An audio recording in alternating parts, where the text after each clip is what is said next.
La disposition avec laquelle vous recevez un enseignement joue un rôle clé de la manière dont vous allez pouvoir bénéficier de ce qui est déposé en vous. On va commencer par la prière. Alléluia. Seigneur, on te rend gloire, Papa. Toute la gloire te revient. Seigneur, on te dit merci de nous permettre de nous réunir encore une fois, un autre mercredi. Merci, Seigneur, pour cette communauté. Merci, Seigneur, pour tous ceux et celles qui sont là et qui ont soif de toi, Papa. Alléluia.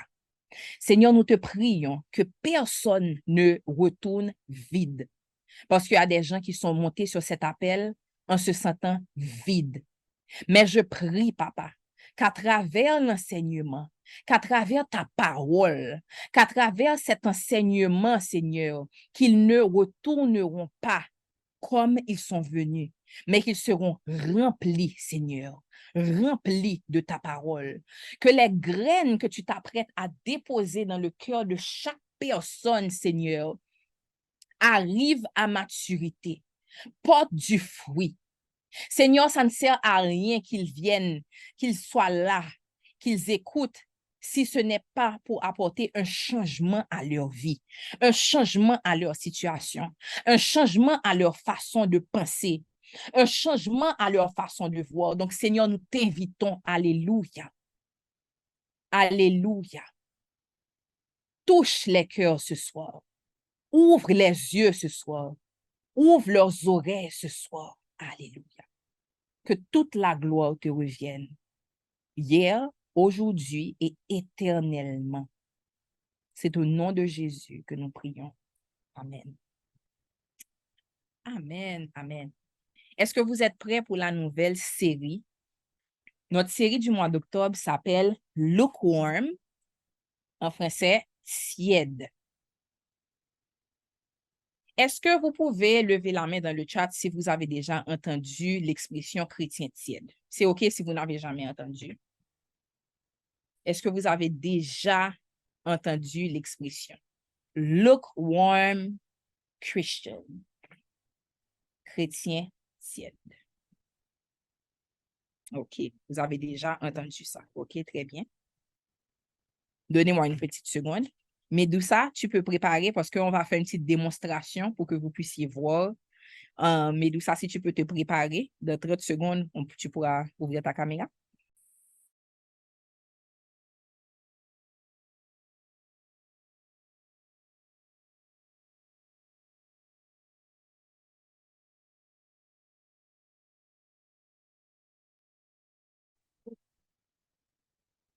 OK, Medusa, si tu es prête. OK, parfait. Parfait. Je vais pin. Alléluia. Donc, comme vous avez pu voir sur la fiche, OK, on a utilisé la référence dans Apocalypse 3, verset 16, qui nous dit, « Ainsi, parce que tu es tiède et que tu n'es ni froid ni bouillant, je te vomirai de ma bouche. » Parce que tu es tiède et que tu n'es ni froid ni bouillant, je te vomirai de ma bouche. OK. Médou, si tu peux mettre le verre vide au milieu, s'il te plaît. Est-ce que tout le monde voit bien? Vous êtes là?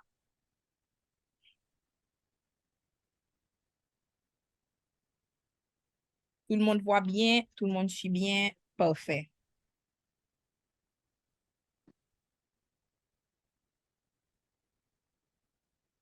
Alléluia. Okay. Donc, le verre qui est rempli d'eau, on va appeler ce liquide froid. Et celui qui est rempli de jus, on va l'appeler... Oh, there's nothing on your screen. Are you sure? Peut-être que tu dois swipe pour voir. Après ça, tout le monde voit bien? Je veux être sûr. Je veux être sûr que tout le monde voit bien. OK. OK. Et le verre qui est rempli de jus, on va l'appeler chaud. Donc, on a le froid et on a le chaud. OK? C'est pas moi qui montre, c'est Medusa. Donc, assurez-vous de chercher le nom de Medusa, pas moi, pour voir. Oui. OK? Medusa, est-ce que tu peux remplir le verre à moitié avec le chaud, s'il te plaît? Ou bien avec le foie? Non, pardon. Commence avec le foie. À moitié. Yes. Très bien. Donc, on voit que le verre on commence à remplir le verre avec le foie. Maintenant, Medusa, est-ce que tu peux prendre celui qu'on a nommé chaud et mélanger un peu? Pas beaucoup, mais un peu. OK, ça va? OK. Ajoute un petit peu encore. On mélange, on mélange. OK. OK. Est-ce que maintenant, vous pouvez dire, avec le verre qui est au milieu, que c'est possible pour vous de différencier le froid du chaud?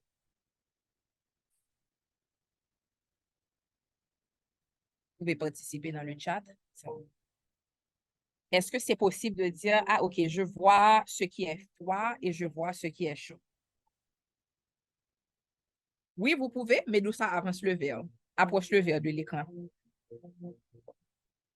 Palette de verre, donc celui qui est au milieu. Est-ce que vous pouvez voir qu'est-ce qui est froid, qu'est-ce qui est chaud?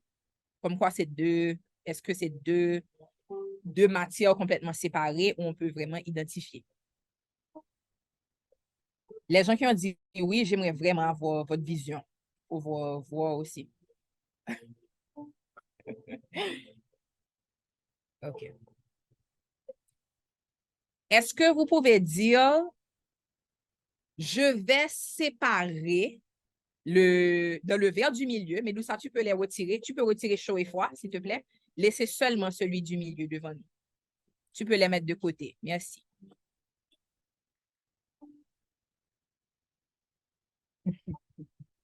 OK.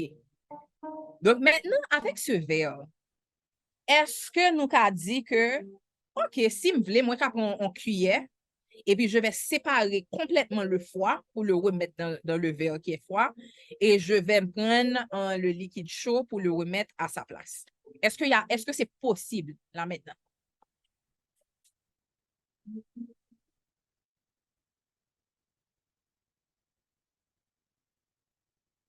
C'est pas possible. Les gens qui avaient dit qu'ils pouvaient voir les deux séparément, est-ce que vous pouvez séparer vous-même?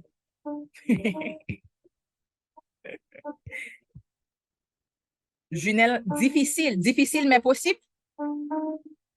Est-ce que c'est possible quand même avec beaucoup d'efforts de séparer le jus de pomme complètement, mettre dans un autre verre et puis dire, OK, il ne reste que de l'eau. OK.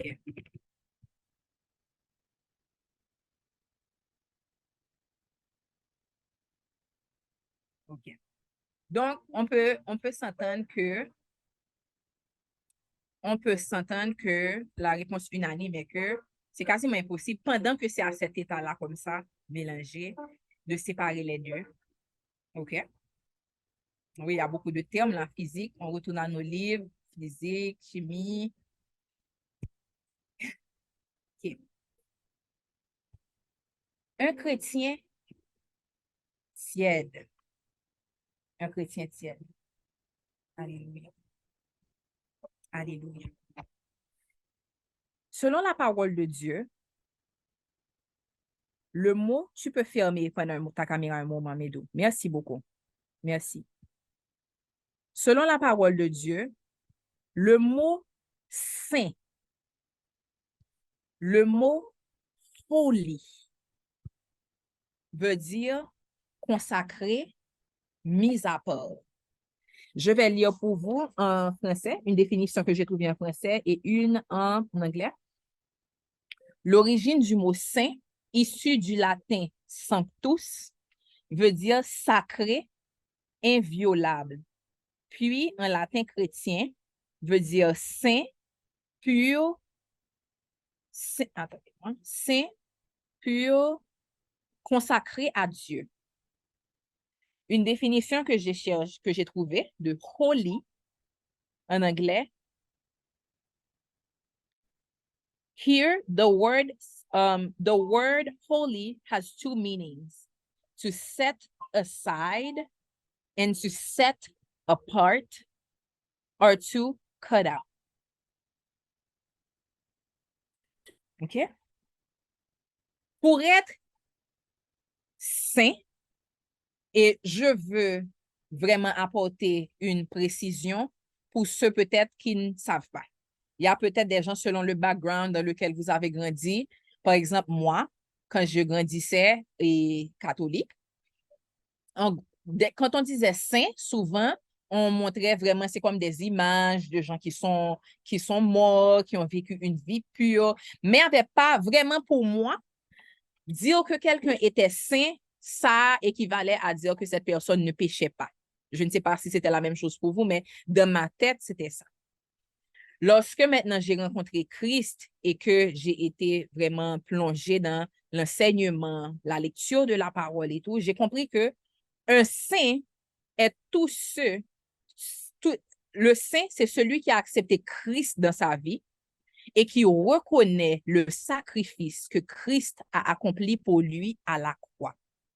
C'est savoir que jamais par tes propres œuvres, tu ne pourrais arriver à la sainteté, mais que Jésus, Dieu fait homme, la parole faite chair, est venu sous forme humaine pour payer le prix que nous devrions payer pour être dignes de nous approcher de Dieu. Donc, la sainteté, c'est par rapport à lui et à son sacrifice, non pas par quelque chose que nous serions en mesure de faire ou d'accomplir. Est-ce qu'on est là jusque-là?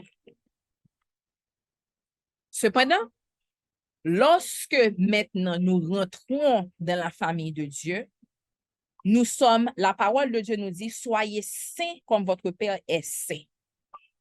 Et nous voyons que le mot saint, en anglais, le mot holy, ça veut dire consacré, mis à part. Mis à part. Mis à part.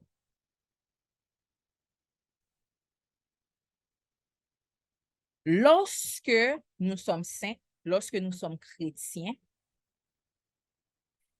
comme la parole de Dieu nous dit, nous sommes du monde, mais nous ne sommes pas de ce monde. Et c'est ça, c'est cette place-là que beaucoup, souvent, n'arrivent pas à comprendre qu'est-ce que ça veut dire. Soit ils se séparent complètement du monde, ou ils se disent que comme ils sont lumière, ils ne peuvent absolument pas interagir ni rien avec le monde. Et de notre côté, nous avons les chrétiens qui sont dans le monde, mais à un point où on ne peut même pas les différencier du monde. Les deux ne sont pas corrects. Qu'est-ce que ça veut dire maintenant? Être du monde, être dans le monde, mais ne pas être du monde. C'est clairement pouvoir voir la différence entre ce qui est du monde et ce qui n'est pas du monde. Beaucoup d'erreurs que les chrétiens commettent, c'est de penser que la grâce suffit. Que parce que vous avez accepté le sacrifice de la croix, qu'il n'y a aucune autre instruction qui vient avec. Que parce que vous avez accepté le sacrifice de Jésus pour vous à la croix, qu'il n'y a rien d'autre que Dieu vous demande. Ça, c'est une erreur. Que la parole de Dieu nous dit que nous devons prendre notre croix et marcher. Mais qu'est-ce que ça veut dire? Je comprends que pour plusieurs, ça peut être comme un espace de confusion. Donc, c'est comme, OK, je suis sauvé, mais l'après, ce qui vient après peut être difficile pour plusieurs. OK? Je déclare qu'à la fin du mois d'octobre, il n'y aura plus de confusion dans ce sens-là. Être un chrétien tiède, OK? C'est penser que vous pouvez marcher selon l'esprit et selon la chair en même temps. Être un chrétien tiède est penser que vous pouvez marcher selon l'esprit et selon la chair en même temps. Je vous dis aujourd'hui que les deux ne peuvent pas coexister. Je vais vous inviter à prendre Matthieu 12, verset 30. À partir du verset 30. Matthieu 12, 30, en fait. Matthieu 12, 30. Matthieu 12, 30 nous dit, « Celui qui n'est pas avec moi est contre moi, et celui qui n'assemble pas avec moi disperse. » Ça, c'est Jésus qui parle. « Celui qui n'est pas avec moi est contre moi, celui qui n'assemble pas avec moi disperse. » Ça, c'est encore un verset qui montre que c'est impossible d'avoir les deux. C'est impossible de mélanger et ensuite de dire qu'on peut distinguer ou qu'on peut séparer. OK? Maintenant, je vous invite à prendre avec moi 2 Pierre 1, versets 5 à 10, que je vais lire pour vous dans différentes versions, pour vous montrer que, en tant que chrétiens, nous avons, après avoir été sauvés, une responsabilité. Donc, ça ne s'arrête pas là. Donc, nous allons prendre 2 Pierre 1, versets 5 à 10, pour pouvoir appuyer le point, avant d'aller plus loin. Je vais lire dans la version Bible du Semeur avant.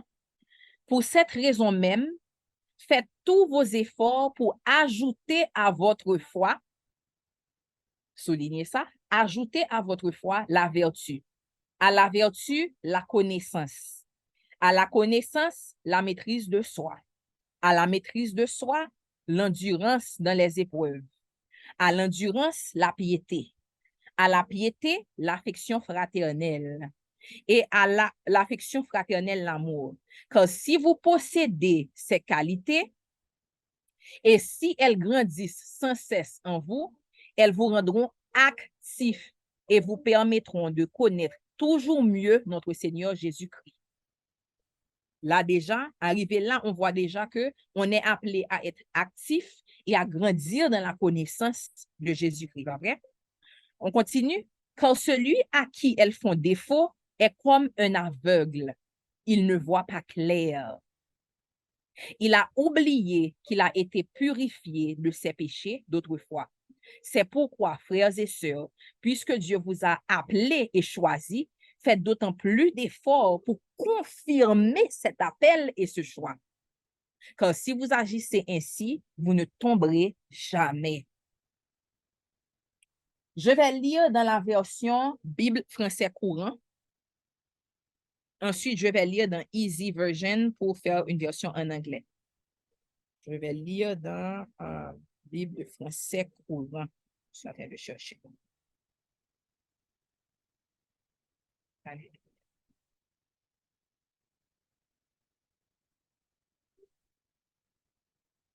Un petit peu de patience.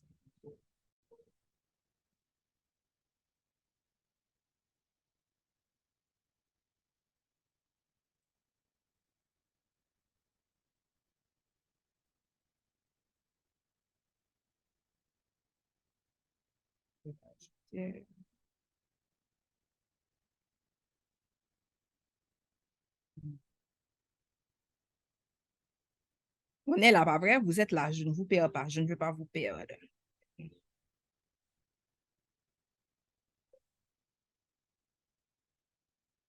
Ah, ça me dit que j'avais déjà. Pourquoi ça fait ça? Ça me dit que la version que je cherchais là, mais je ne vois pas dans ma liste. Donnez-moi. Bible français. Je l'ai mis pour toi sur le chat. Oh, merci. Merci, Diane. OK, je lis pour vous. Pour cette raison, aïe, aïe, aïe. Attention. OK, parfait. Pour cette raison, faites tous vos efforts pour ajouter à votre foi la bonne conduite, à la bonne conduite, la vraie connaissance de Dieu, à la connaissance, ajouter la maîtrise de soi, à la maîtrise de soi, la persévérance, et à la persévérance, l'attachement à Dieu. Enfin, à l'attachement à Dieu, ajoutez l'affection fraternelle et à l'affection fraternelle, l'amour. Si vous avez ces qualités et si vous les développez, elles vous rendront actifs et vous feront progresser dans la connaissance de notre Seigneur Jésus-Christ. Mais celui qui ne les possède pas a la vue si courte qu'il est comme un aveugle. Il oublie qu'il a été purifié de ses péchés d'autrefois. C'est pourquoi, frères, efforcez-vous encore plus de prendre au sérieux l'appel que Dieu vous a adressé et le choix qu'il a fait de vous, car en faisant cela, vous ne tomberez jamais dans le mal. Amen, amen. Je lis une dernière version, Easy version. C'est très important de lire dans différentes versions lorsque vous méditez sur un verset ou un passage particulier. Easy. God has done all this to help you. So now that you believe in Christ, you must grow as believers. Hallelujah.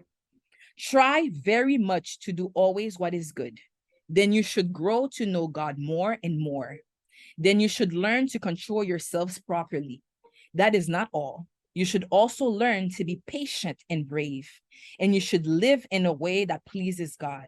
You should not only please God, but you should be kind to other believers. You should not only love other believers, but you must also love all people. You should continue to grow as believers in all these ways. Then it will show that you really know our Lord Jesus Christ. People will see that your life has good results, but some people do not live in these good ways. They do not think that these things are important. They are like blind people. They cannot really see anything properly. They have forgotten that God has made them clean from all the sins that they did in the past times. So, my friends, try very much to live in a way that pleases God. God has chosen you to be his own people. Show that you really do belong to him. If you do these things, you will never turn away from God. Amen. Can I get an amen? This is very powerful. This is very powerful. This is very powerful. Amen. Amen, amen. Donc, vous voyez que ce verset nous montre clairement que il y a quelque chose à ajouter à la foi. Il y a quelque chose à ajouter au fait que vous avez accepté Jésus comme votre Seigneur et Sauveur. On ne doit pas s'arrêter là. On avance. On avance. Lorsqu'un chrétien devient un chrétien tiède, OK, je vais vous donner 5 signes que vous marchez dans un christianisme tiède. Mais aujourd'hui, nous allons couvrir seulement le premier point pour commencer à vous aider. Le but de l'enseignement d'aujourd'hui est d'essayer de vous regarder à vous-même à la lumière de la parole pour voir les choses que vous n'étiez pas en train de faire. Et faites-moi confiance. Si je demande à plusieurs d'entre vous aujourd'hui, est-ce que vous êtes tiède?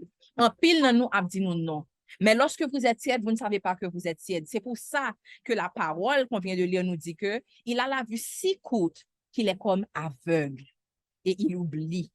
Alléluia. Donc, l'enseignement d'aujourd'hui va ouvrir vos yeux pour vous aider à réfléchir et à voir, est-ce que je suis un chrétien tiède? Les 5 signes d'un chrétien qui est tiède. 1. Il se contente du niveau qu'il a atteint jusqu'ici. Prenez note. Il se contente du niveau qu'il a atteint jusqu'ici. Point 1. Point 2. Il a une grande affinité et un amour pour les choses du monde. Mettez entre guillemets, après le point 2, le mot Eros. Eros. OK? On va couvrir ça la semaine prochaine. Donc, ce n'est pas l'amour de Dieu. Quand on parle d'Eros, on parle vraiment de la luxure, d'un amour passionné, d'un amour démesuré. OK? Le point 3, il s'appuie sur sa sagesse. Il devient autosuffisant. Le 4e signe d'un chrétien tiède, il préfère le paraître des choses spirituelles à la profondeur des choses spirituelles. Il préfère le paraître à la vraie profondeur des choses spirituelles. Et le 3e point, absence d'engagement. Je répète rapidement, si vous n'avez pas le temps, partagez les notes avec les membres de votre cellule parce qu'on doit avancer. 1. Il se contente du niveau qu'il a atteint jusqu'ici. 2. Il a une affinité et un amour pour les choses du monde. 3. Il s'appuie sur sa sagesse et devient autosuffisant. 4. Préfère le paraître à la profondeur des choses spirituelles. 5. Absence d'engagement. Aujourd'hui, nous allons seulement couvrir il se contente du niveau qu'il a atteint jusqu'ici. Alléluia. Alléluia. Lorsque tu es un chrétien tiède et que tu te contentes du niveau que tu as atteint jusqu'ici, ça veut dire que pour accepter Jésus, tu te rappelles très bien de quand tu l'as fait. Peut-être que jusqu'à présent, lorsque tu en parles, tu as les larmes aux yeux, tellement c'est une expérience qui est vraie et qui est réelle pour toi. Tu te rappelles même probablement du jour de ton baptême. Tu te rappelles de ça peut-être comme le meilleur jour de ta vie. Tu te rappelles de comment peut-être Dieu a commencé à te parler. Tu as commencé à pouvoir distinguer la voix de Dieu des autres voix. Et ça encore, c'est extraordinaire. Très bien.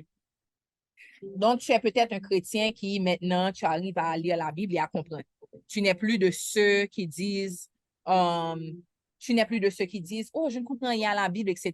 Donc, déjà, c'est déjà bien. Tu comprends la Bible, tu peux lire et tout. Et puis, tu prends tous ces points-là et tu dis, OK, je suis bien là. Je vais défaire mes valises et puis je vais faire une tente ici et je m'installe là parce que c'est bien. Je suis arrivée là et c'est bien. Et vous savez, pour un temps, il n'y a rien de mal à ça parce que pour un temps, tu dois prendre le temps de t'asseoir dans le niveau où tu es arrivé pour vraiment t'assurer que tu as des racines. Mais lorsque 1 an, 2 ans, 3 ans, et tu es au même niveau,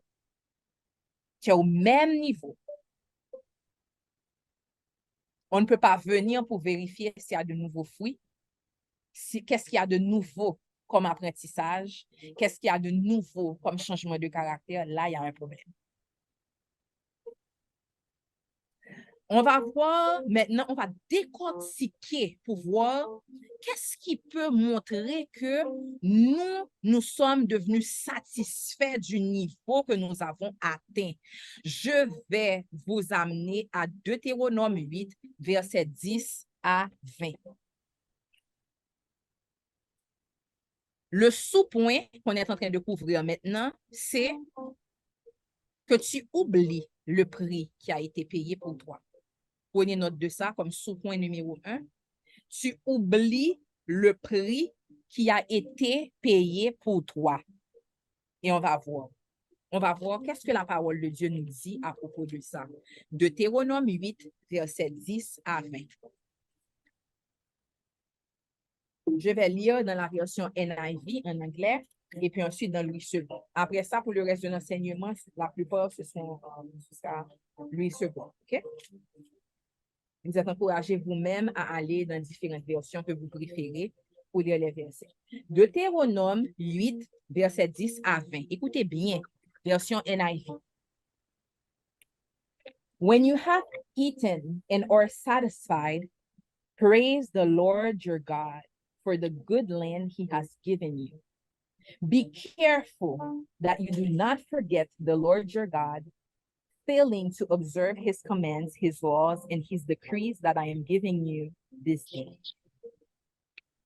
Otherwise, when you eat and are satisfied, when you build fine houses and settle down, and when your herds and flocks grow large, and your silver and gold increase, and all you have is multiplied, then your heart will become proud, and you will forget the Lord your God who brought you out of Egypt, out of the land of slavery. He led you through the vast and dreadful wilderness, that thirsty and waterless land, with its venomous snakes and scorpions. He brought you water out of hard rocks. He gave you manna to eat in the wilderness, something your ancestors had never known, to humble you and test you so that in the end it might go well with you. You may say to yourself, My power and the strength of my hands have produced this wealth for me. But remember the Lord your God, for it is he who gives you the ability to produce wealth, and so confirms his covenant, which he swore to your ancestors as it is today.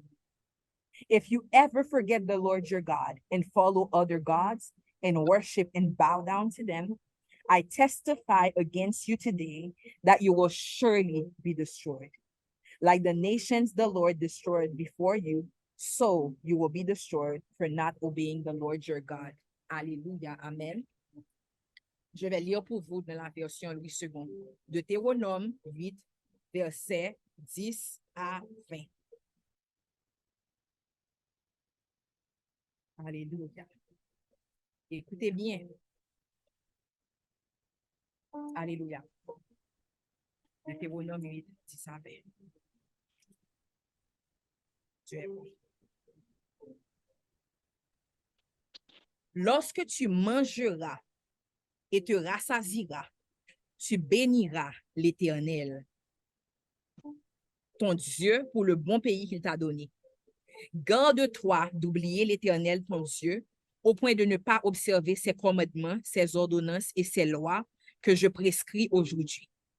Lorsque tu mangeras et te rassasieras, lorsque tu bâtiras et habiteras de belles maisons, lorsque tu verras multiplier ton gros et ton menu bétail, s'augmenter ton argent et ton or et s'accroître tout ce qui est à toi, prends garde que ton cœur ne s'enfle et que tu n'oublies l'Éternel, ton Dieu, qui t'a fait sortir du pays d'Égypte, de la maison de servitude, qui t'a fait marcher dans ce grand et affreux désert où il y a des serpents brûlants et des scorpions, dans des lieux arides et sans eau, et qui a fait jaillir pour toi de l'eau du rocher le plus dur. Alléluia, ça c'est le peuple d'Israël. Il a fait tout ça pour eux dans le désert. Qui t'a fait manger dans le désert la manne inconnue à tes pères, afin de t'humilier et de t'éprouver pour te faire ensuite du bien. Garde-toi de dire en ton cœur, ma force et la puissance de mes mains m'ont acquis ces richesses. Souviens-toi de l'Éternel, ton Dieu, car c'est lui qui te donnera la force pour les acquérir, afin de confirmer, comme il le fait aujourd'hui, son alliance qu'il a juré à tes pères. Si tu oublies l'Éternel, ton Dieu, et que tu ailles auprès d'autres dieux, si tu les sers et te prosternes devant eux, je vous déclare formellement aujourd'hui que vous périrez. Vous périrez comme les nations que l'Éternel fait périr devant vous, parce que vous n'aurez pas écouté la voix de l'Éternel, votre Dieu. Amen. Amen. Nous allons prendre Hébreux 6, versets 4 et 6. Version Louis II, je vais lire pour vous. Hébreux 6, versets 4 et 6. Alléluia. Hébreux 6, versets 4 et 6 nous dit, 4 à 6, car il est impossible, je répète, il est impossible que ceux qui ont été une fois éclairés, qui ont goûté le don céleste, qui ont eu part au Saint-Esprit, qui ont goûté la bonne parole de Dieu et les puissances du siècle à venir, et qui sont tombés, soient encore renouvelés et amenés à la repentance, puisqu'ils crucifient pour leur part le Fils de Dieu et l'exposent à l'ignominie.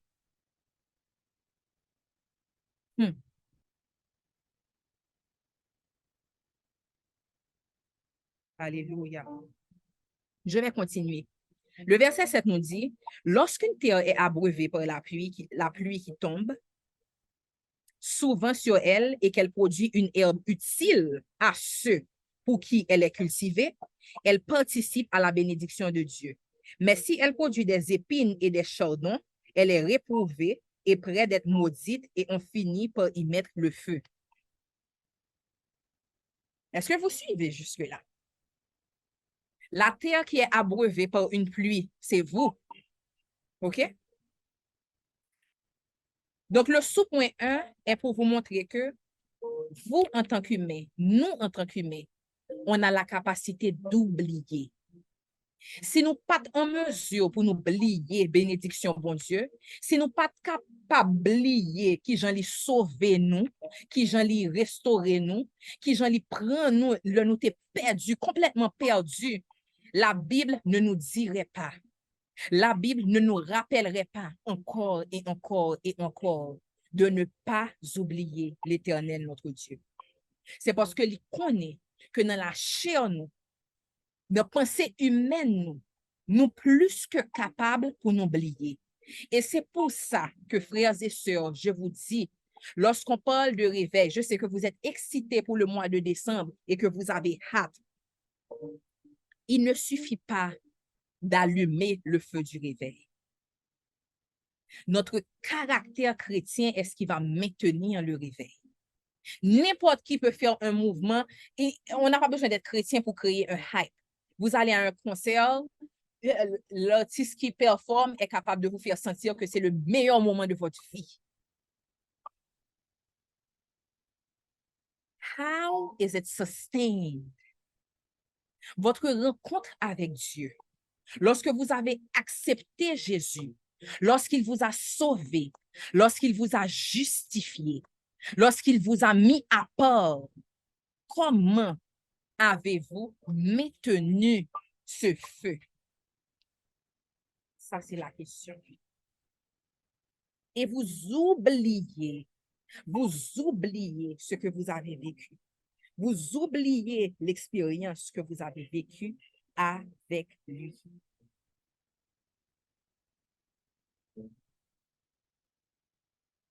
Les chapitres focus de lecture pour la série, ce sont les épîtres. Aujourd'hui, c'est Éphésiens 1 à 2. On ne va pas rester longtemps sur Éphésiens 1 à 2, on va passer dessus, mais vous avez le devoir, en appui à ce qu'on est en train de couvrir maintenant, de lire Éphésiens 1 à 2, de méditer dessus, et il y aura aussi des questions de réflexion qui vont figurer sur votre manuel de questions ouvertes. Éphésiens 1 à 2. On continue à avancer avec le sous-point numéro 2. Il y a 3 sous-points. On est arrivé au sous-point numéro 2. Le chrétien qui se contente du niveau qu'il a atteint pense que la grâce suffit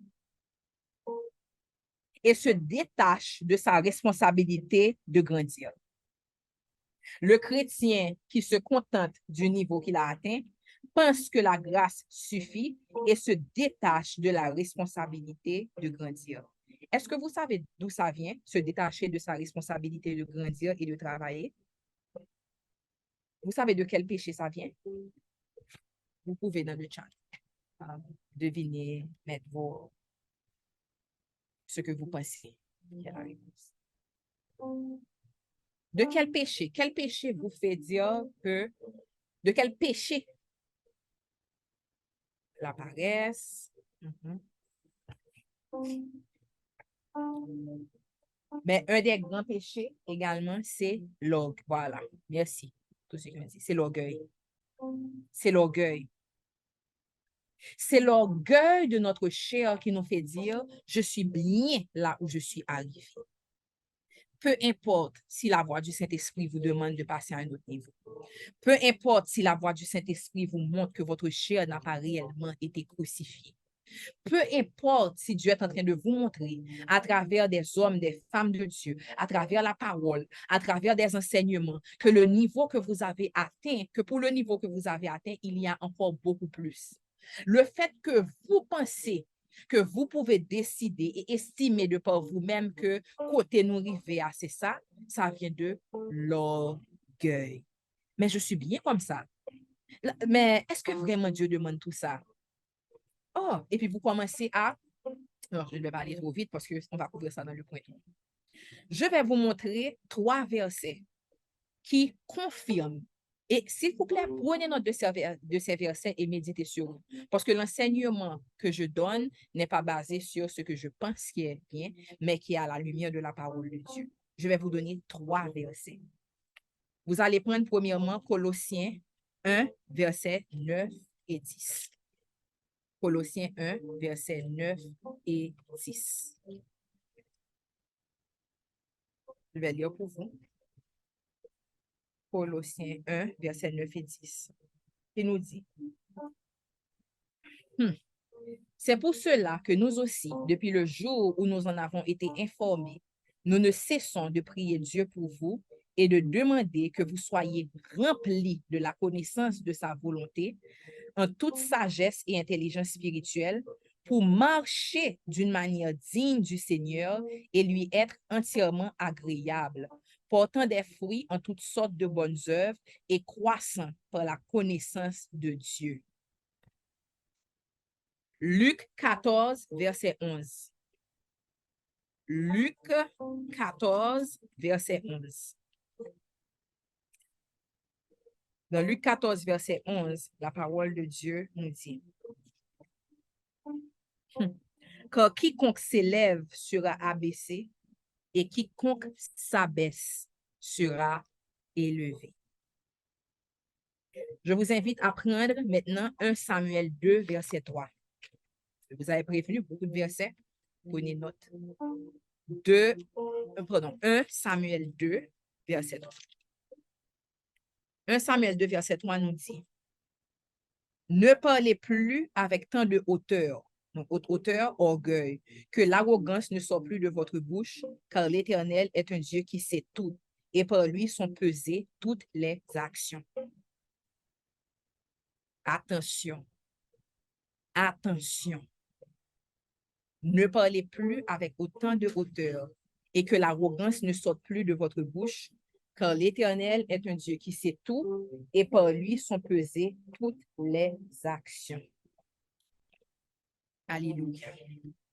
Donc, le deuxième sous-point, c'est que vous pensez que la grâce suffit et vous vous détachez. Au début, ça peut être subtil, mais après, vous allez voir que vous vous détachez catégoriquement à travers votre attitude, à travers vos actions. Vous allez retrouver, si je peux vous donner une piste pour vous aider vous-même, lorsque vous allez faire ce travail personnel de regarder à vous-même. Une chose qui va revenir beaucoup lorsque vous êtes à ce niveau-là, vous détachez de la responsabilité de grandir, c'est, vous allez dire, moi, je ne pense pas que c'est mal. Surtout par rapport à des choses qui sont clairement dans la Bible. Vous allez dire, oui, mais moi, je n'ai pas de conviction par rapport à ça. Laissez-moi vous dire quelque chose. Votre chair, et on va aller plus en profondeur là-dedans la semaine prochaine, la chair. Votre chair peut avoir une conviction. Et c'est pour ça que je dis toujours, vous, les membres de DASOC, et j'ai dit à une membre de DASOC dernièrement qui m'a demandé, elle m'a dit que, premièrement, que Dieu était en train de lui montrer clairement à quel point, parce qu'on avait fait, après une période de jeûne, Dieu lui a montré clairement à quel point il y avait des choses sombres à l'intérieur d'elle, qu'elle-même, elle n'était pas en mesure de voir. Donc, gloire à Dieu, Dieu était en train d'ouvrir son cœur, de lui faire voir des choses qu'elle ne voyait pas, de voir son état réel dans le spirituel. Ensuite, cette personne de me demander que l'année dernière et cette année, que les ont deux mondes différents à chaque fois pour Dieu capable de montrer que il pensait que peut-être que Dieu montrait à qui monde libéralement. La première chose que je lui ai dit, et puis ouvrez vos oreilles parce que ça peut répondre à certaines de vos questions. La première chose que je lui ai dit, c'est que je suis sûre, et je me permets de dire que je suis sûre que ce que tu as vu en rêve ne vient pas de Dieu, parce qu'une information aussi importante que la personne avec qui tu vas faire ta vie, Dieu ne pourra jamais te faire confiance avec cette information pendant que tu n'es pas consacré, pendant que tu es toujours rempli d'orgueil et que tu ne marches pas dans ses voies. Maintenant, ça c'est un. En pile d'informations importantes sur la vie, nous, sur destinée, nous, Dieu ne pourra pas vous faire confiance avec ces informations-là pendant que vous marchez dans la chair. Le plus souvent, lorsque ces révélations, entre guillemets, viennent dans une période où vous êtes clairement éloigné de Dieu, ça ne vient pas de Dieu. Le focus de Dieu à travers les révélations dans une saison où vous êtes éloigné, ça va venir pour vous rapprocher de lui. Imaginez-vous que nous avons Timoun nan drogue, li éloigné, et puis maintenant, vous envoyez les sujets de conversation, c'est les décorations qu'il y a dans la maison. Non. C'est pas ça le sujet de conversation maintenant. Maintenant, c'est pour ramener l'enfant à la maison. C'est pour lui rappeler qu'il est aimé. C'est pour lui rappeler comment vous l'avez éduqué. C'est pour lui montrer les conséquences de ses actions. Nous pas perdre du temps, nous pour nous dire, oh, regarde la plante que j'ai achetée. Absolument not. Vous pensez vraiment que pendant que nous vivons une vie qui est loin, en désobéissance, pendant que oui, nous recevons Saint-Esprit, c'est vrai, mais vous êtes en pleine période de désobéissance. Vous ne grandissez pas. Vous vous détachez de vos responsabilités. Vous devenez presque sourd à la voix du Saint-Esprit. Et puis maintenant, quand bon Dieu pour le montrer ton mari, ta femme. Eh bien, ça l'est là. Dieu n'est plus un Dieu de sagesse et de priorité. Maintenant, deuxième chose. Je finis de dire ça. Moi, dis le deuxième bagage. Deuxième bagage, moi, dis Kounya, le fait que pendant que on a saison ça et que ou appelez des ouais moun comme un moun ou bien deux moun dans rêve, c'est l'ennemi qui a trouvé une porte ouverte pour te mettre dans la confusion. Kounya moi dit est-ce que le désir de trouver la personne qui est pour toi est tellement grand que ça prend la place de Dieu. C'est-à-dire, au lieu pour ta libibou, au lieu pour ta renforcer relation avec mon Dieu, ou focus sur ça. Il dit, non, vraiment, en toute honnêteté, il n'est pas focus sur ça.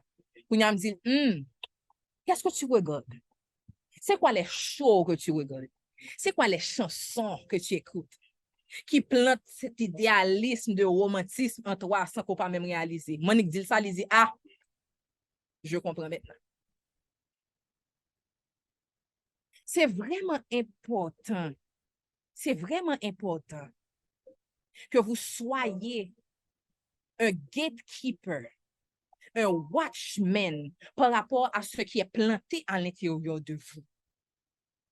Lorsque vous sentez que Dieu n'est pas là ou que vous sentez que vous êtes dans une saison où vous êtes vraiment éloigné de Dieu, n'avez tendance tomber comme un proie en paresse spirituelle que nous parlons dans point 3 et à ce moment-là, ce sera beaucoup plus confortable pour vous de lire moins la Bible, de prier moins, au contraire. C'est à ce moment-là que nous devons acharner. Mais le problème, c'est que nous avons bon chrétiens qui marchent selon sensation. Parce que vous priez pendant une semaine et que vous ne sentez rien, vous pensez que ça ne vaut pas la peine. Non. God honors consistency. Vous me chercherez et vous me trouverez si vous me cherchez de tout votre cœur. Bon, tu as vécu une expérience aussi extraordinaire avec Dieu. Il y en a que nous-mêmes, ouais, bués, cap descendre. Votre rencontre avec Dieu était même explosive, fireworks. Et puis vous avez pu oublier. Et puis vous pensez que Dieu, vous allez juste retourner et que sans travailler votre persévérance et travailler votre cœur et votre caractère, il va juste vous donner une expérience comme ça. Hein? God loves you so much. Il vous aime tellement qu'il est en train de façonner votre caractère. Et le plus vous avez soif, le plus vous avez faim, le plus il va vous donner. Arrêtez de penser arrêtez d'utiliser les saisons dans lesquelles vous êtes en train de marcher pour justifier le fait que vous devenez tiède et que vous vous déresponsabilisez de ce que Dieu vous demande de faire en tant que chrétien. Vous pensez que la grâce vous suffit et vous vous détachez de votre responsabilité de grandir. Ça, c'est l'orgueil. C'est l'orgueil, c'est l'orgueil. Le troisième et dernier sous-point pour aujourd'hui. Prêtez attention, ça c'est le sous-point le plus long. Tu deviens proie à la paresse spirituelle. Et nous allons voir les conséquences de la paresse spirituelle. Tu deviens proie à la paresse spirituelle. Prenez Philippiens 2, versets 12 et 13. Philippiens 2, versets 12 et 13. Au moment de clôturer, je vais choisir quelqu'un pour lire Éphésiens 2 à 3 rapidement, juste pour faire la lecture. Mais ne vous inquiétez pas, vous aurez à méditer là-dessus pendant vos devoirs. Philippiens 2, versets 12 et 13. Est-ce que nous là? Je ne vous ai pas perdu. Je veux vraiment que vous soyez concentrés. Philippiens 2, versets 12 et 13 nous dit Hmm. Alléluia. Ainsi, mes bien-aimés, comme vous avez toujours obéi, travaillez à votre salut avec crainte et tremblement, non seulement en ma présence, mais bien plus encore maintenant que je suis absent. Car c'est Dieu qui produit en vous le vouloir et le faire selon son bon plaisir. Yes. Travaillez à votre salut. Le travail est le contraire de la paresse. C'est le contraire de la paresse. Donc, vous voyez que clairement, Paul est en train de dire aux habitants de Philippi que vous devez travailler à votre salut. Cela ne suffit pas d'être sauvé. Vous devez travailler à votre salut avec crainte et tremblement. Je me rappelle qu'il y avait une période où c'est comme si je ne paniquais pas ou bien et maintenant que c'est comme si mes yeux sont ouverts et je réalise, waouh, je prenais ça tellement à la légère lorsque je traversais des périodes de paresse spirituelle.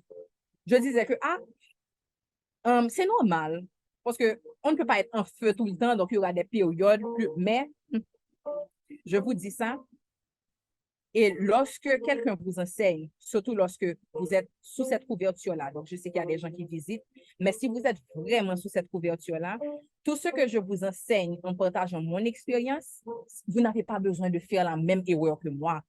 Au contraire, vous pouvez aller plus vite que moi parce que I'm keeping you from doing all the steps. OK? Donc, dès que vous sentez que vous tombez en paresse spirituelle, il faut faire violence. La Bible nous dit que le royaume de Dieu, ce sont les violents qui s'en emparent. Crucify your flesh. Si tu priais 10 minutes, tu te fais prier 30 minutes. Tu priais une fois par jour, maintenant tu ne pries plus, tu te mets une discipline de 3 fois par jour. Tu mets 3 alarmes. Chaque alarme dans son nez, on connaît que c'est le moment d'aller dans le lieu secret pour que je puisse prier. Tu as une paresse par rapport à la Bible, tu t'efforces à lire tout un chapitre. Tu soulignes, tu t'efforces. Les gens qui te regardent vont penser que c'est parce que, oh, tu as toujours l'envie, tu as toujours le zèle. Non, mais c'est parce que tu as appris que ta chair a des désirs contraires à ceux de l'esprit. Et que si réellement tu veux mener une vie qui est digne de l'appel que tu as reçu, tu te dois de faire les choses que tu dois faire, même lorsque l'envie n'est pas là. Commitment. Commitment. Ça vous fait penser au point 5 qu'on va couvrir dans 4 autres semaines, absence d'engagement. Un chrétien tiède n'a aucun commitment, il n'a aucun engagement. Il tombe en proie à la paresse spirituelle. Proverbe 13, verset 4. Allons-y. On va finir légèrement plus tard ce soir, mais please bear with me. Vous êtes là? On y va rapidement. Proverbe 13, verset 4. Est-ce que nous l'avons? Proverbe 13, verset 4. Proverbe 13, verset 4 nous dit, j'ai dit verset, c'est ça. L'âme du paresseux a des désirs qu'il ne peut satisfaire, mais l'âme des hommes diligents sera rassasiée. L'âme des paresseux a des désirs qu'il ne peut rassasier, qu'il ne peut atteindre. Parce que des fois, vous allez regarder, vous allez voir quelqu'un qui peut juste demander quelque chose à Dieu et puis Dieu lui donne tout de suite. And you will want these things. Tu voudras ces choses-là. Mais Dieu ne donne pas. Dieu ne donne pas ses cadeaux à n'importe qui. Dieu ne se révèle pas à n'importe qui. Il y a un travail qui vient avec. Ne tombez pas en proie à la paresse spirituelle. Vous devez avoir tellement soif que vous disciplinez votre corps. Je vais vous donner un qui est tellement bon. 1 Corinthiens 9, verset 24 à 27. 1 Corinthiens 9, verset 24 à 27. This one is so good. So good. 1 Corinthiens 9, verset 24 à 27.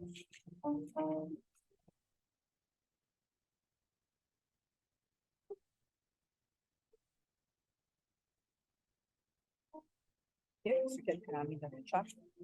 1 Corinthiens 9, verset 24 à 27. On y va. Verset 24. Oh, attends. Ah non, ça c'est 2 Corinthiens, excusez-moi. Je me suis trompé, j'étais dans 2 Corinthiens. 1 Corinthiens 9, verset 24 à 27. Qu'est-ce que la parole de Dieu nous dit?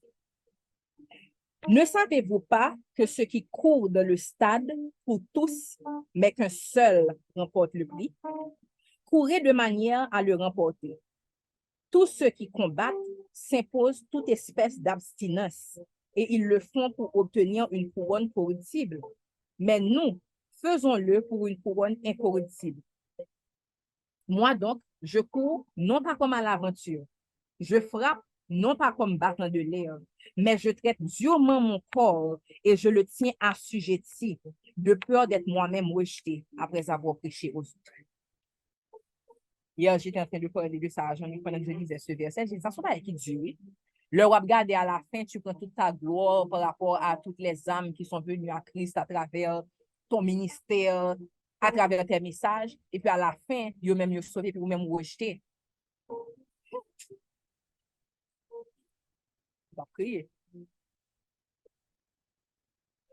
Je traite durement mon corps et je le tiens assujetti, de peur d'être moi-même rejeté après avoir prêché aux autres. On va aller plus en détail avec ce verset-là la semaine prochaine par rapport à la finité des choses du monde.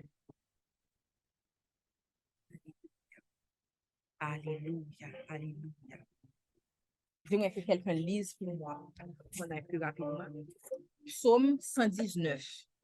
Premièrement, verset 9 à 11. Ensuite, toujours Psaume 119, verset 105. Et ensuite, verset 130, s'il vous plaît. Quelqu'un qui est disponible, version Louis II, peut rapidement se unmute pour lire pour moi.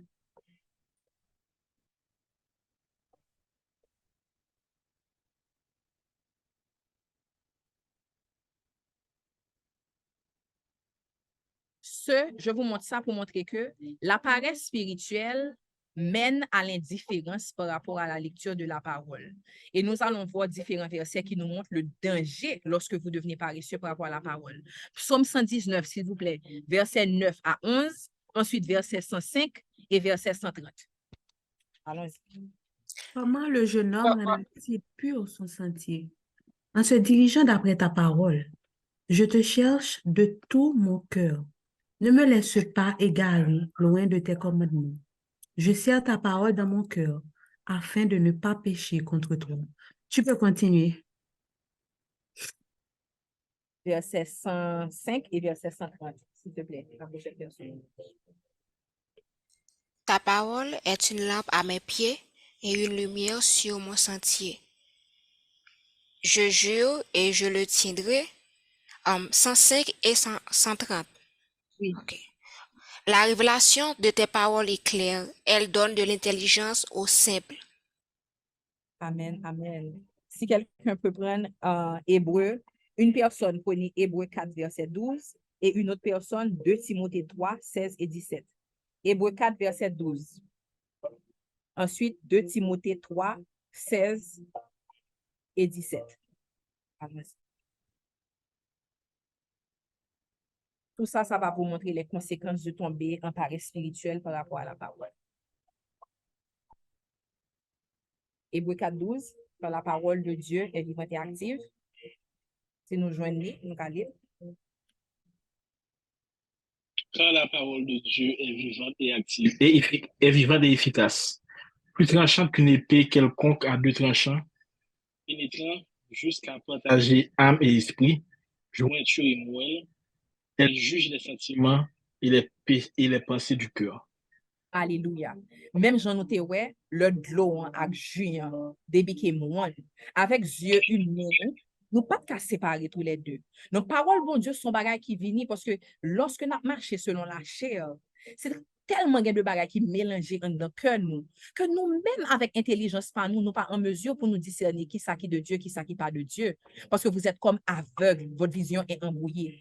Parole, bon Dieu, c'est lui-même qui a venu pour les trancher, pour les séparer, pour les diviser, ça qui est bon avec ça qui est mal, ça qui est chaud, ça qui est froid. Les venir pour les convaincre nous, pour les toucher que nous, pour les corriger nous. Alléluia. Vas-y, Sarah Jane, 2 Timothée 3, 16 et 17. 16 et 17.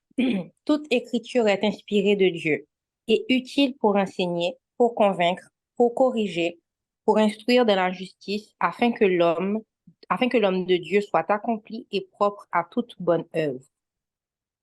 Amen. 3 personnes. Une personne prend Colossiens 3, 16. Une personne prend Matthieu 4, 4. Une personne prend 1 Pierre 2, 2. Colossiens 3, 16. Matthieu 4, 4. 1 Pierre 2, 2. On y va, restez concentrés. L'indifférence par rapport à la parole de Dieu, qui est une conséquence de tomber à la paresse spirituelle. Colossiens 3, 16.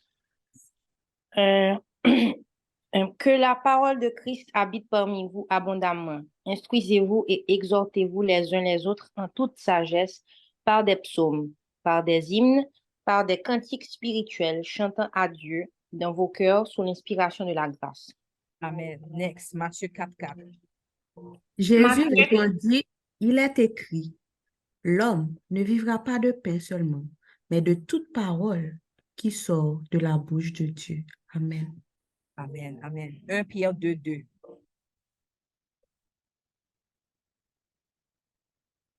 Pierre 2, verset 2.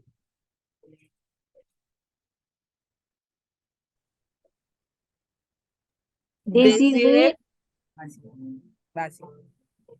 Vas-y, programme.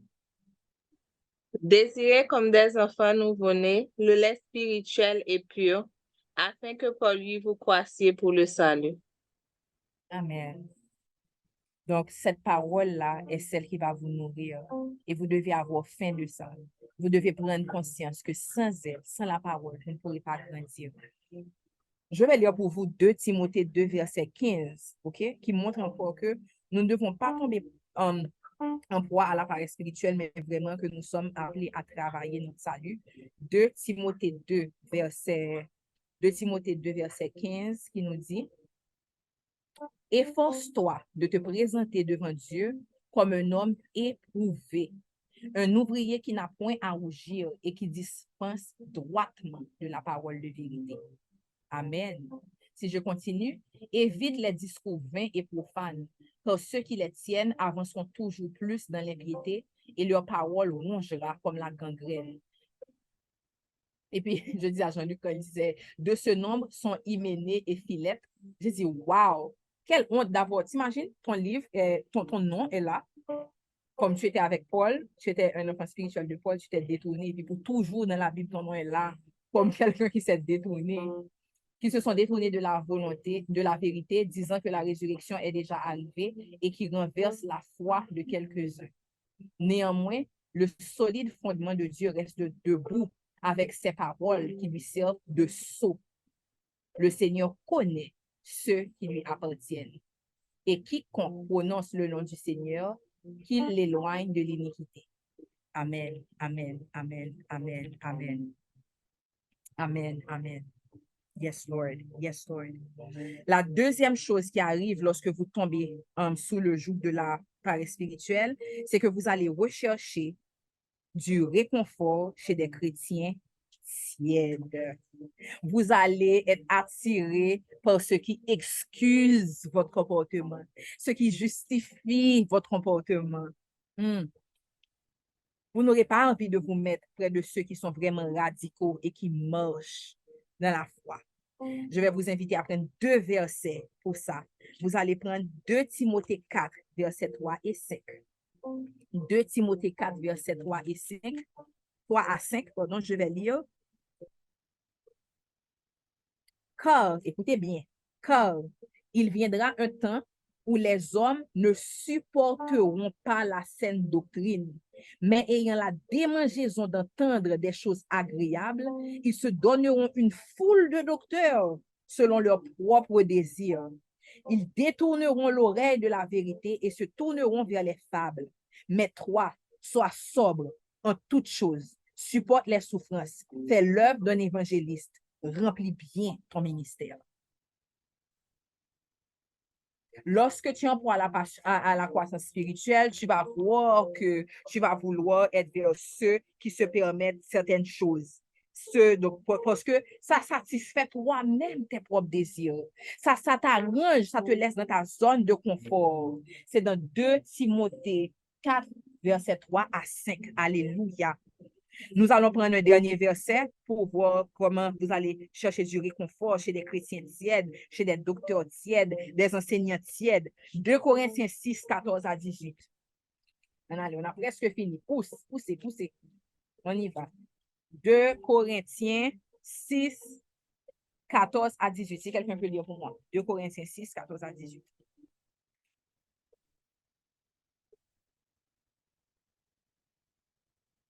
De Corinthiens 6, 14 à 18. Si quelqu'un l'a, lisez. Ne vous mettez pas avec les infidèles sous un joug étranger, car quel rapport y a-t-il entre la justice et l'inquiété? Ou qu'y a-t-il de commun entre la lumière et les ténèbres? Quel accord y a-t-il entre Christ et Bélial? Ou quelle part a le fidèle avec l'infidèle? Quel rapport y a-t-il entre le temple de Dieu et les idoles? Car nous sommes le temple de Dieu vivant. Comme Dieu l'a dit, j'habiterai et je marcherai au milieu d'eux, je serai leur Dieu, et ils seront mon peuple. C'est pourquoi, sortez du milieu d'eux et séparez-vous, dit le Seigneur. Ne touchez pas à ce qui est impur, et je vous accueillerai. Je ferai pour vous un père, et vous serez pour moi des fils et des filles, dit le Seigneur Tout-Puissant.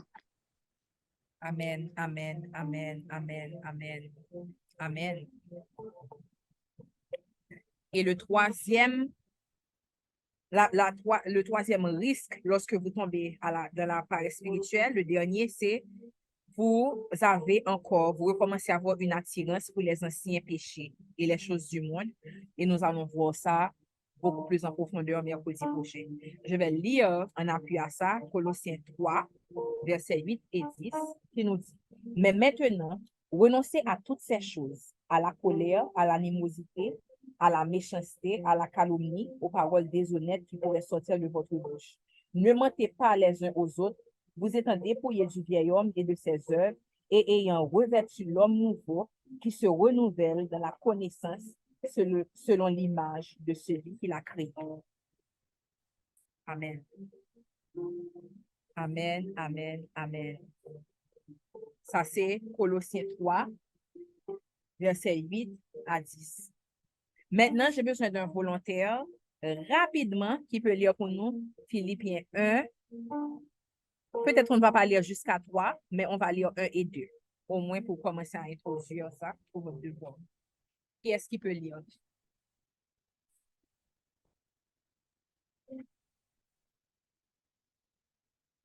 Philippiens 1. OK, attends-moi, frère Théo. Mais d'où ça, si tu peux encore mettre ta caméra et prendre le verre dans lequel on avait mélangé les deux et prendre le grand pot d'eau. Si tu peux allumer ta caméra pour moi, s'il te plaît.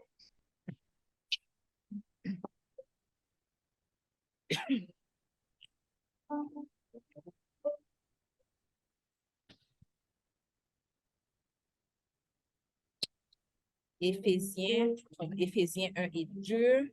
Là. Mais d'où ça, je suis prête? C'est Philippiens ou bien Éphésiens? Pardon, j'avais dit Philippiens, c'est Éphésiens. Éphésiens, ok. Tu peux commencer à lire pendant que Médoussa se prépare. Ok. Éphésiens 1. Paul, apôtre de Jésus-Christ, par la volonté de Dieu, aux saints qui sont à Éphèse et aux fidèles en Jésus-Christ, que la grâce et la paix vous soient données de la part de Dieu notre Père et du Seigneur Jésus-Christ. Béni soit Dieu, le Père de notre Seigneur Jésus-Christ, qui nous a bénis de toutes sortes de bénédictions spirituelles dans les lieux célestes en Christ.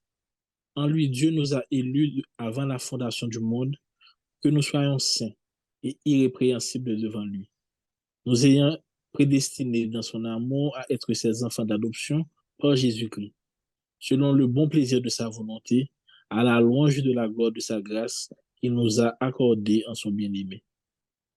En lui, nous avons la rédemption par son sang, la rémission des péchés, selon la richesse de sa grâce, que Dieu a répandu abondamment sur nous par toute espèce de sagesse et d'intelligence, nous faisant connaître le mystère de sa volonté, selon le bienveillant dessein qu'il avait formé en lui-même, pour le mettre à exécution lorsque les temps seraient accomplis, de réunir toutes choses en Christ, celles qui sont dans les cieux et celles qui sont sur la terre. En lui, nous sommes aussi devenus héritiers, ayant été prédestinés suivant la résolution de celui qui opère toutes choses d'après le conseil de sa volonté, afin que nous servions à la louange de sa gloire, nous qui d'avance avons espéré en Christ. En lui, vous aussi, après avoir entendu la parole de la vérité, l'évangile de votre salut, en lui vous avez cru et vous avez été scellés du Saint-Esprit qui avait été promis, lequel est un gage de notre héritage pour la rédemption de ceux que Dieu s'est acquis à la louange de sa gloire. C'est pourquoi, moi aussi, ayant entendu parler de votre foi au Seigneur Jésus et de votre charité pour tous les saints, je ne cesse de rendre grâce pour vous, faisant mention de vous dans mes prières, afin que le Dieu de notre Seigneur Jésus-Christ, le Père de gloire, vous donne un esprit de sagesse et de révélation dans sa connaissance et qu'il illumine les yeux de votre cœur, pour que vous sachiez quelle est l'espérance qui s'attache à son appel, quelle est la richesse de la gloire de son héritage qu'il réserve aux saints, et quelle est envers nous qui croyons l'infinie grandeur de sa puissance, se manifestant avec efficacité par la vertu de sa force. Il l'a déployé en Christ, en le ressuscitant des morts et en le faisant asseoir à sa droite dans les lieux célestes, au-dessus de toute domination, de toute autorité, de toute puissance, de toute dignité et de tout nom qui se peut nommer, non seulement dans le siècle présent, mais encore dans le siècle à venir. Il a tout mis sous ses pieds et il a donné pour chef suprême à l'Église, qui est son corps, la plénitude de celui qui remplit tout en tous.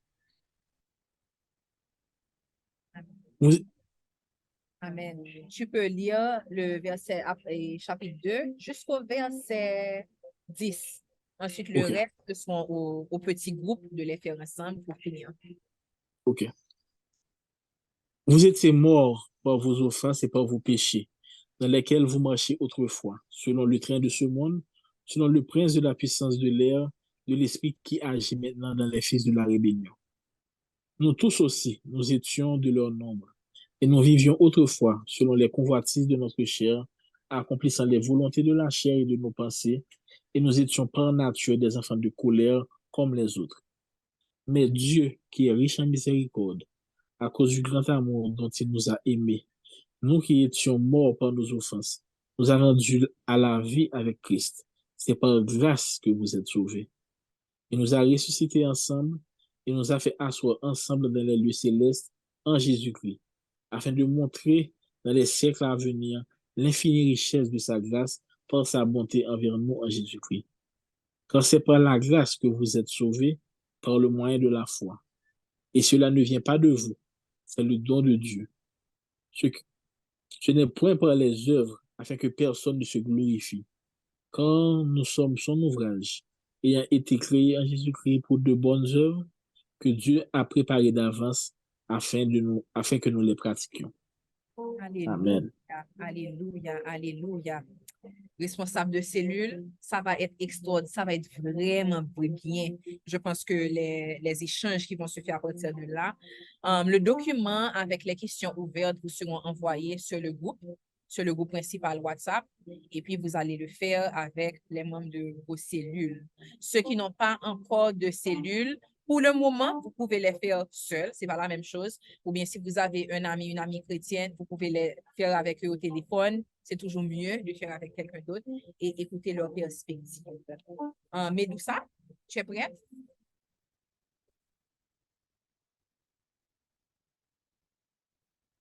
On dirait que Oui, Médoussa. oui, Ah, ok, je d'accord. suis là. Ok. Maintenant, prends celui qui avait été mélangé, pas vrai? Est-ce qu'en ajoutant un petit peu d'eau, on peut rendre pur? Tu as la serviette? Tu peux mettre une serviette en dessous. OK. Maintenant, tu vas prendre le grand pot. And you're gonna pour and pour and pour. Remplis. Laisse ça déborder. Remplis. Yes. OK. Et là, en étant rempli de nouveau. Excuse-moi, Anne-Sophie, on ne voit rien. Oh, vous avez tout raté parce que vous n'avez pas pris Medusa. Non, mais la caméra, je vois la photo de Medusa, moi. Non, moi je vois. Non, Ça je m'est- vois, oui, moi-même. Moi aussi, je vois. Ah, OK. Phew. Donc, comme on a... Elle a 2 comptes. Ah, OK. Donc, Et tout ça est ce doublé. qui s'est fait là, c'est que on a pris le verre où il y avait les deux mélangés et puis elle a commencé à remplir avec l'eau pure. Mais c'est en remplissant jusqu'à ce que la coupe déborde, la matière qui avait été mélangée, qui était maintenant souillée, a pu maintenant tomber. Et puis maintenant, le verre était seulement rempli avec l'eau qui était pure. Donc, qu'est-ce que ça nous dit? Ça nous dit que le seul moyen, lorsque vous avez été tiède, lorsque vous avez trop de choses qui sont mélangées en vous, vous marchez selon la chair, c'est d'être rempli du Saint-Esprit. C'est la seule façon que vous allez pouvoir être rempli de nouveau de cette eau pure-là. C'est la seule façon. Vous devez être rempli de nouveau. Alléluia. Medusa, pendant que tu prépares la chanson Inside Out, on va faire un appel au salut. Que s'il y a des gens là qui n'ont pas encore accepté Jésus comme leur Seigneur et Sauveur, Cora, tu peux faire signe dans le chat. On va faire l'appel au salut. Et ensuite, ceux qui ne sont pas forcément là pour un appel au salut, mais qui veulent être intégrés dans la communauté, qui veulent avoir un accompagnement, qui veulent s'assurer qu'ils sont là, qu'ils ne ratent rien, qu'ils continuent à grandir dans les choses spirituelles, vous allez envoyer à Cora à la fin votre nom, votre email et votre numéro de téléphone et vous allez dire pourquoi. Est-ce que c'est suivi par rapport à ce que vous avez accepté Jésus aujourd'hui? Donc, on va attendre à la fin pour faire ça. Ou bien si c'est parce que vous voulez être plus intégré et dans les prochains jours, nous allons vous contacter pour faire l'accompagnement qu'il faut. Pendant que Medusa se prépare à passer la chanson finale, je vais lire pour vous la prière pour la communauté. For this reason, since the day we heard about you, we have not stopped praying for you. We continually ask God to fill you with the knowledge of his will through all the wisdom and understanding that the Spirit gives, so that you may live a life worthy of the Lord and please him in every way, bearing fruit in every good work, growing in the knowledge of God, being strengthened with all power according to his glorious might, so that you may have a great endurance and patience, and giving joyful thanks to the Father, who has qualified you to share in the inheritance of his holy people in the kingdom of light. For he has rescued us from the dominion of darkness and brought us into the kingdom of the Son he loves, in whom we have redemption, the forgiveness of sins. Amen. Amen. Amen. Amen. Si il y en a parmi vous qui n'ont jamais fait choix de Jésus comme votre Seigneur et Sauveur, et que aujourd'hui, à travers l'enseignement, à travers un verset, ou à travers je ne sais pas quoi, vous sentez son appel. La parole de Dieu nous dit, si aujourd'hui vous entendez sa voix, n'endurcissez pas votre cœur. Si aujourd'hui vous êtes fatigué, vous voyez que vous êtes arrivé à cet espace-là où vous dites, je ne veux plus faire les choses par ma propre force. Je ne veux plus les faire par ma propre intelligence. Je veux réellement remettre ma vie à Dieu. Je suis fatigué d'être un chrétien tiède. Je suis là, je ne suis pas là. Mais je veux tout lui remettre. Je veux l'accepter comme Seigneur et Sauveur parce qu'il est mort à la croix pour moi. Donc, si vous pouvez lever la main, ceux qui veulent faire ce pas-là aujourd'hui, et puis on va vous accompagner dans la prière rapidement. Et ensuite, vous pourrez donner vos informations à Cora parce qu'on ne va pas vous laisser seul. On va vraiment vous accompagner pour que vous puissiez continuer à grandir dans la connaissance. Est-ce qu'il y a quelqu'un aujourd'hui qui veut faire ce pas? Medusa, tu peux commencer à passer. Inside Out quand même, pas trop fort, mais tu peux commencer à passer.